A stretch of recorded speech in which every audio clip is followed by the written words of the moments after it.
Swastiastu. Selamat siang.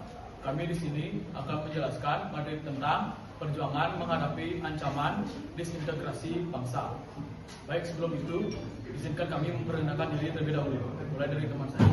Perkenalkan, nama saya Dewa Yudhya Pranyanitya, nomor absen 3. Baik, perkenalkan nama saya Madya Agung Dharma Kanwa Putra, nomor absen 11. Perkenalkan, nama saya Ibu Dutangkas Dharma, absen 15. Perkenalkan, nama saya Made Krishna Pramawistara, absen 18. Perkenalkan, nama saya Putu Patricia Bersalsmana, absen 34. Baik, selanjutnya kami akan tayangkan materinya. Perjuangan bangsa Indonesia menghadapi ancaman disintegrasi bangsa. Disintegrasi bangsa adalah terpecah belahnya suatu bangsa. Kenapa bisa terpecah belah? Ada dua faktor yang mempengaruhinya. Yang pertama, faktor dari luar. Yang kedua, faktor dari dalam. Faktor luar tidak lain adalah karena Belanda ingin menjajah kembali bangsa Indonesia. Apa yang dilakukan Belanda untuk menghancurkan NKRI? Belanda melakukan agresi militer Belanda ke-1 tahun 1947 dan agresi militer Belanda kedua tahun 1948, juga melakukan blokade ekonomi. Selain berperang, Belanda dan Indonesia juga menempuh jalan diplomasi. Diplomasi adalah usaha untuk menyelesaikan suatu masalah dengan jalan damai. Bentuk diplomasi yang telah dilakukan oleh Belanda dan Indonesia diantaranya Perjanjian Linggarjati, Perjanjian Renville, Perjanjian Rumroyen, dan terakhir Konferensi Meja Bundar. Berikut ini adalah hasil Konferensi Meja Bundar. Belanda mengakui kedaulatan Indonesia. Bentuk negara NKRI berubah menjadi Republik Indonesia Serikat. Dibentuknya Uni Indonesia Belanda dengan Ratu Belanda sebagai ketuanya. Penyelesaian konflik Irian Barat ditangguhkan 1 tahun setelah KMB. Utang Belanda dibayar oleh Indonesia. Kapal perang Belanda ditarik dari perairan Indonesia. Bekas anggota KNIL menjadi anggota TNI. Dari hasil keputusan konferensi ini, ada loh yang merubah ketatanegaraan Indonesia, yaitu pada poin kedua, di mana bentuk negara Indonesia berubah menjadi Republik Indonesia Serikat.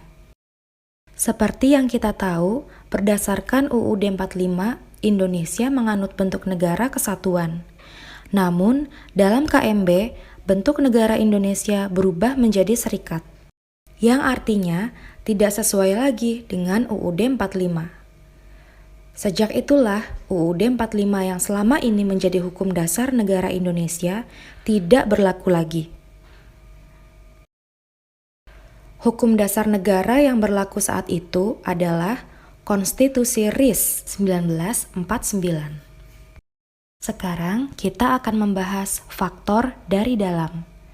Faktor-faktor dari luar yang telah kita bahas sebelumnya berupa agresi militer dan diplomasi yang tidak berjalan sesuai dengan hukum dasar Indonesia, memicu terjadinya gerakan-gerakan separatis yang dilakukan oleh bangsa Indonesia, yang menyebabkan semakin terpecah belahnya NKRI. Gerakan-gerakan separatis terbagi menjadi 3 jenis. Yang pertama, gerakan separatis yang berkaitan dengan ideologi. Yang kedua, gerakan separatis yang berkaitan dengan kepentingan.